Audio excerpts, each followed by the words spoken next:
2021 में खुशी के मौके ना होने के बराबर थे। दाखिली सियासत तलखी, अदम इस्तेहकाम और गैर यकीनी सूरत हाल से दो चार रही। पाकिस्तान तहरीक इंसाफ की हुकूमत ने अपोजिशन के खिलाफ कौमी एहतसाब ब्यूरो को बेलगाम किए रखा, लेकिन किसी एक मुलजिम को भी सजा दिलाने में नाकाम रही।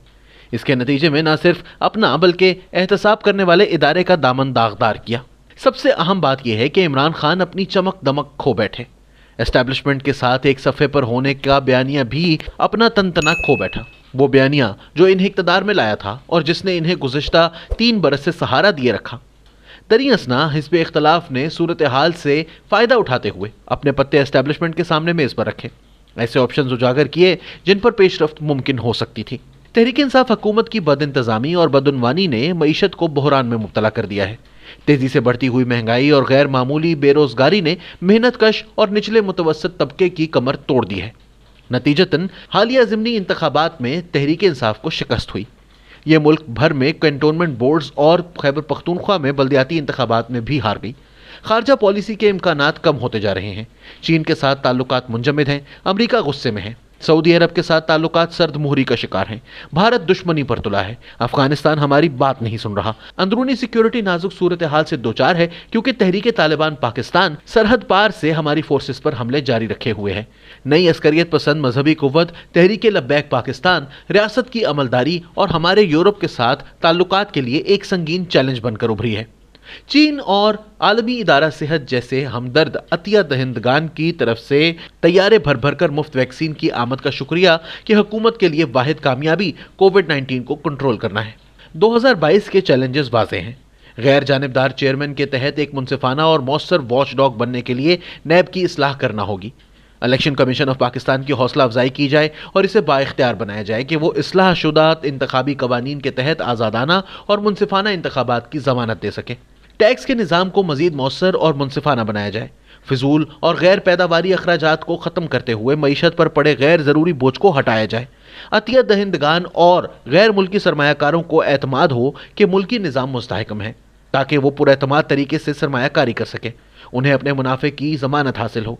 पड़ोसियों और गैर मुल्की ताकतों के साथ मामूल के ताल्लुकात हमारी अपनी ज़रूरत है।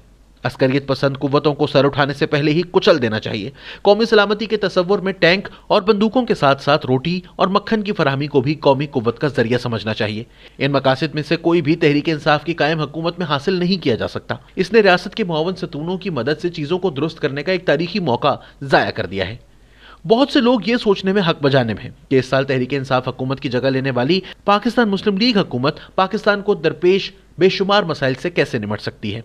इसका मुख्तसर जवाब यह है कि अगर दीगर अनासिर हम पल्ला मान लिए जाएं तो भी शहबाज शरीफ इमरान खान से बेहतर, ज़्यादा तजुर्बेकार और काबिल मुंतज़िम है। बेहतर इंतजामात दस्तयाब वसाइल की ज़्यादा पैदावार का बायस बनते हैं। इसमें कोई शक नहीं कि वो कई सालों से बतौर वज़ीर आला पंजाब काम करने का अच्छा तजुर्बा रखते हैं।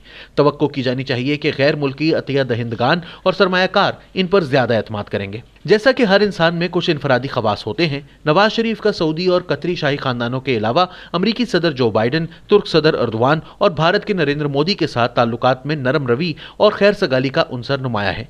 इसके बरक्स इमरान खान की तबीयत में तकब्बुर और सख्त गिरी पाई जाती है, जिसकी वजह से आलमी रहनुमा इनसे दूर हुए हैं।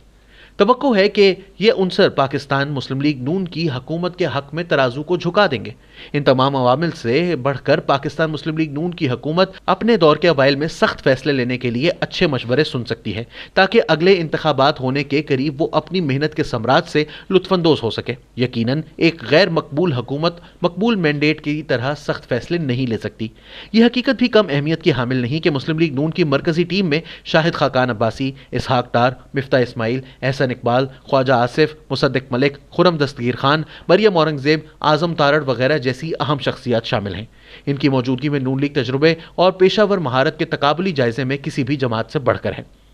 मुस्लिम लीग नून की साबिक हुकूमत उस वक्त तक चलती रही तावक्त ये कि इसे एस्टेब्लिशमेंट की साजिश ने पटड़ी से उतार दिया। नवाज शरीफ को हटाकर इमरान खान को इक़्तिदार में लाया गया। मिस्टर शरीफ का जुर्म भारत के साथ ताल्लुकात मामूल की सतह पर लाने की ख्वाहिश था। इस मकसद के लिए वो लश्कर तैयबा और जैश ए मोहम्मद के नाम निहाद जिहाद का दफ्तर बंद करना चाहते थे।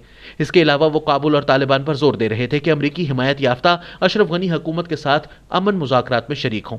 उस वक्त एस्टैब्लिशमेंट की सोच इसके बरक्स थी। अब पाकिस्तान भारत के साथ उलझा हुआ है, जो पाकिस्तान में अलहदगी पसंदी, शोरिश और दहशतगर्दी की सरपरस्ती कर रहा है। दूसरी तरफ काबुल में तालिबान हुकूमत का रवैया सर्दमोहरी पर मबनी है। वो बदस्तूर तहरीक तालिबान पाकिस्तान को महफूज पनाहगाहें फराहम कर रही है।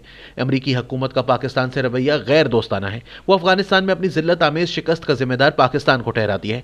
चूंकि इमरान खान इन मसाइल को हल करने में नाकाम है या तैयार नहीं, इसलिए एस्टैब्लिशमेंट को आखिरकार नवाज शरीफ की तरफ रजू करना पड़ रहा है ताकि मुल्क को दोबारा पटड़ी पर चढ़ाया जा सके। अब सब कुछ इस बात पर मुनहसर है कि एस्टैब्लिशमेंट सूरत हाल कितनी तेजी और मौसर तरीके से तब्दील करती है। दूसरी तरफ इसका दारोमदार इस बात पर भी है कि किस तरह ताकत की तकसीम और गुड गवर्नेंस के फॉर्मूले को नाफिज करने के लिए बैनुल अक़वामी ज़मानतों के साथ या इसके बगैर दोनों तरफ काफ़ी हद तक एतमाद पैदा किया जा सकता है।